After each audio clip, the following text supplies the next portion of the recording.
दादा, या ठिकाणी भारतीय जनता पार्टीच्या वतीने मुख्यमंत्री देवेंद्र फडणवीस यांची मोठी सभा झाली, त्याबद्दल आपण काय सांगू शकता? निश्चितच सीएम साहेबांची सभा मागच्या काळात या शहादा शहरामध्ये झालेली आहे आणि आज देखील शहादामध्ये नामदार गिरीजी महाजन हे देखील शहादामध्ये भाजपच्या उमेदवाराच्या प्रचारासाठी आले होते। यावरून एकंदरीत एकच निष्कर्ष निघू शकतो की भारतीय जनता पक्षाचे उमेदवार हे एकतर कमकुवत आहेत किंवा स्वतःच्या जीवावर किंवा स्वतःच्या बळावर निवडून येण्याची त्यांच्यामध्ये क्षमता नाही। म्हणून उत्तर महाराष्ट्रामध्ये धुळे, नंदुरबार, जळगाव जिल्ह्यातील फक्त 2च तालुक्यांमध्ये आदरणीय सीएम साहेब आले, त्याच्यातले एक तालुका शहादा होता। तर याच्यामुळे एकंदरीत असं वाटतंय की निश्चितपणाने भाजपचा उमेदवार कमकुवत आहे। आमची परिस्थिती किंवा लोकांचा जो प्रतिसाद आम्हाला मिळतोय त्याच्यावरून निश्चितपणे आम्हाला आशावादी राहायला पाहिजे अशी परिस्थिती आहे। भारतीय जनता पार्टीकडून मकरंद पाटील हे उमेदवार आहेत, ज्यांना अण्णासाहेब पिके पाटील यांचा वारसा लाभलेला आहे असं म्हणता येईल। तर ज्या पद्धतीने त्यांचे निवडणुकी तंत्र या ठिकाणी सुरू आहे, आपल्याला वाटतं का ज्या पद्धतीने सर्व मंत्री, मुख्यमंत्री किंवा त्यांचा जो प्रचार सुरू आहे त्यात आपण कुठपर्यंत आणि कशी तग धरू शकतो, आपल्याला काय वाटतं? मुळात प्रश्न असा आहे की जर लोकांचं समर्थन आम्हाला मिळालं नसतं, प्रतिसाद मिळाला नसता, तर मुख्यमंत्री साहेबांना किंवा मंत्री साहेबांना इथपर्यंत येण्याची गरज पडायलाच नाही पाहिजे। हा विषय असा आहे की लोकांनी आम्हाला जे समर्थन दिलेलं आहे, ज्या पद्धतीने आम्हाला प्रतिसाद मिळतोय त्याच्यावरनं आम्ही योग्य विषय मांडलेले आहेत, योग्य भूमिका आमची आहे, म्हणूनच एवढा मोठा प्रतिसाद आम्हाला मिळतोय। आमच्या प्रचारार्थ सर्वसामान्य लोक असतील, गोरगरीब जनता असेल किंवा या शहादा शहराचे जे सुजाण नागरिक आहेत, अशा लोकांचा प्रचंड प्रतिसाद आम्हाला आहे।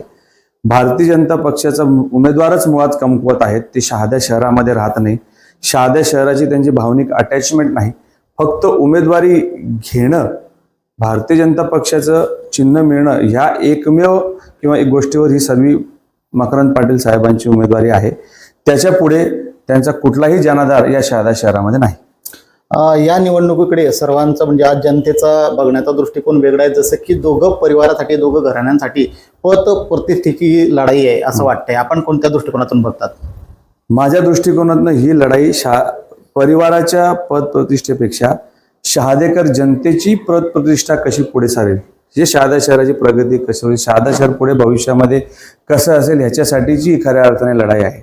वैयक्तिक इगो, वैयक्तिक भांडणांपेक्षा आपण ही निवडणूक फार मोठी आहे, याचे परिणाम, याचा जो रिझल्ट येणार आहे त्याचा निष्कर्ष फार मोठा असणार आहे। त्यामुळे वैयक्तिक परिवारवादपेक्षा या शहादा शहराचं भविष्य कोणाच्या हातामध्ये जास्त उज्ज्वल राहील याच्यासाठीची लढाई आहे। आणि आमचा पूर्ण विश्वास असा आहे की लोकांनी जो प्रतिसाद आम्हाला दिलेला आहे, आमचा जो अजेंडा लोकांपुढे आम्ही ठेवलेला आहे तोच योग्य आहे आणि त्याच्यासाठीच एवढं मोठं पाठबळ आमच्या पाठीमागे उभं राहिलेलं आहे। आणि म्हणून विजयाची पेक्षा जास्तीत जास्त उमेदवार आमचे कसे निवडून येतील याच्यासाठीचा जो आमचा प्रयत्न सुरू आहे, त्याला लोकांचा प्रतिसादावरून आम्हाला वाटतंय की चांगलं यश आम्हाला मिळेल।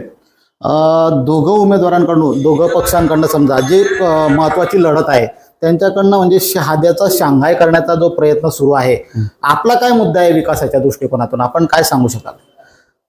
आमच्या अजेंड्यामध्ये जे विषय आम्ही सांगितलेले आहेत की या शहादा शहराला राज्याच्या नकाशावर पुन्हा प्रस्थापित करण्यासाठी काय काय केलं पाहिजे, त्याच्यामध्ये आम्ही शॉर्ट टर्म्स गोल सांगितलेले आहेत, लगेच ज्या होण्यासारख्या गोष्टी आहेत त्याच्यावर लक्ष दिलं पाहिजे, नगरपालिकेची आर्थिक बाजू कशी भक्कम होईल हा एक महत्त्वाचा विषय आम्ही घेतलेला आहे। बाकी जे नागरिक सुविधांचे जे विषय आहेत ते आमचे सर्व अजेंड्यावर तर आहेच, परंतु या शहादा शहरामध्ये आम्ही अतिशय महत्त्वाकांक्षी 2-3 विषय घेतलेले आहेत। एक तर गोमाई नदी घाट विकास प्रकल्पाचा विषय आम्ही 2018 पासून लावून धरला होता, तेव्हा माननीय गडकरी साहेब असताना आम्ही त्याचा पाठपुरावा केला। नंतर देखील केंद्रीय मंत्री गजेंद्रसिंहजी शेखावत यांच्याकडे आम्ही प्रस्ताव पाठवला होता।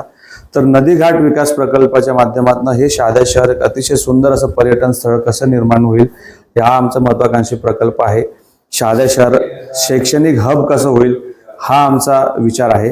त्याच्या पलीकडे देखील जाऊन या शहादा शहराची ओळख एक जी जुनी ज्या पद्धतीची होती की अतिशय प्रगत आणि सुसंस्कृत असं शहर, याच्यासाठीची सगळी व्यवस्था निर्माण करण्याचा आमचा अजेंडा आहे।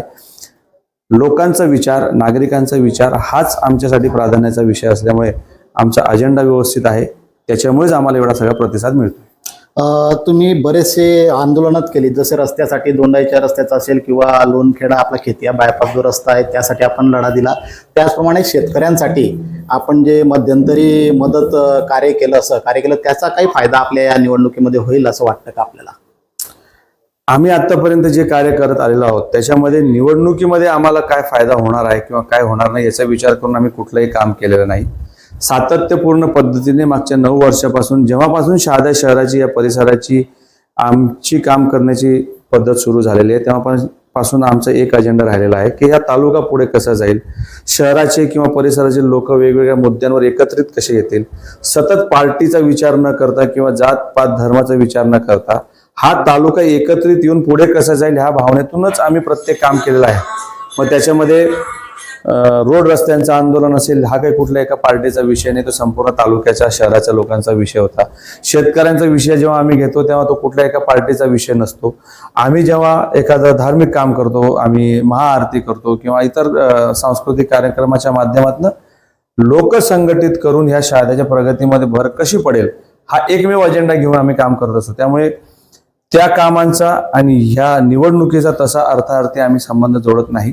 सतत लोकांमध्ये राहणं आणि त्यांची कामं मार्गी लावणं ह्या एकमेव उद्देशाने आमचं सर्व सार्वजनिक जीवन माझं आणि माझ्या परिवाराचं राहिलेलं आहे आणि तो विश्वास लोकांचा माझ्यावर असल्यामुळेच आम्ही इथपर्यंत झेप घेतलेली आहे. सध्या शहादा शहरामध्ये सगळ्यात महत्त्वाची समस्या म्हणजे जे अतिक्रमण वाढलेलं आहे, त्यामुळे वाहतुकीची समस्या मोठ्या प्रमाणावर भेडसावते. तर त्या संदर्भात आपलं काय प्लॅनिंग असेल, काय नियोजन असेल?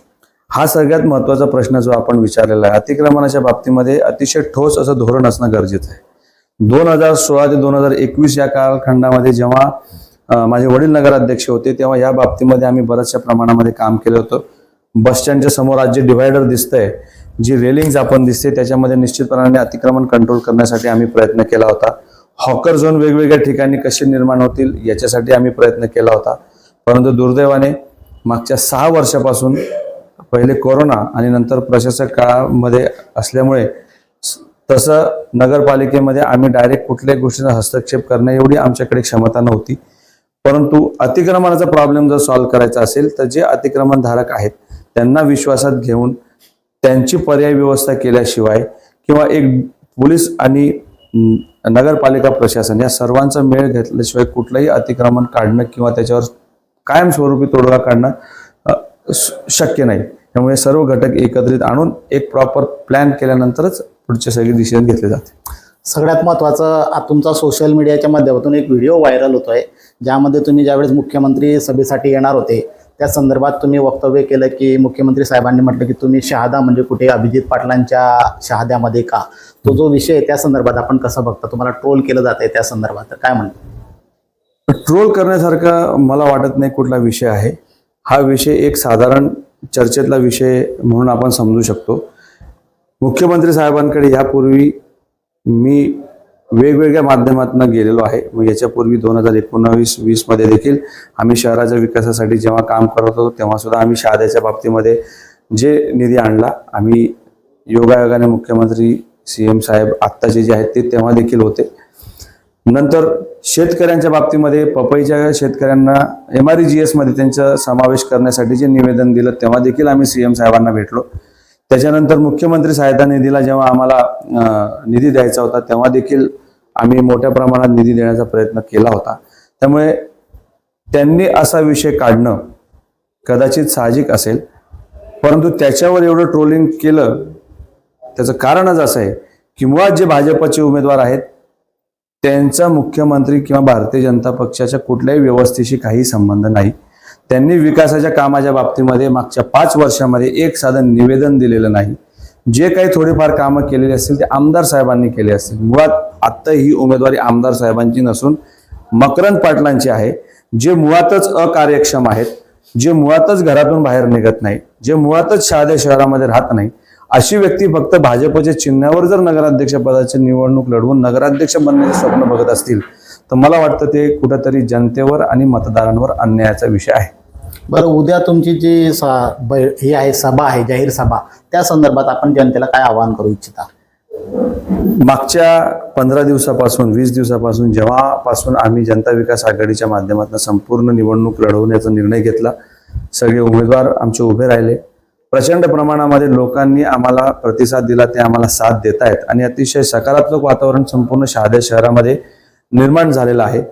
परंतु दुर्दैवाने विरोधकांकडे कुठल्याही प्रकारचा मुद्दा नाही, विरोधकांकडे कुठली ठोस भूमिका नाही आणि म्हणून त्यांच्या प्रचारासाठी अक्षरशः मुख्यमंत्री किंवा माननीय आमदार गिरीशभाऊ महाजन असतील किंवा स्वतः आदरणीय आमदार राजेशजी पाडवी यांनी अतिशय प्रतिष्ठेची ही निवडणूक केलेली आहे.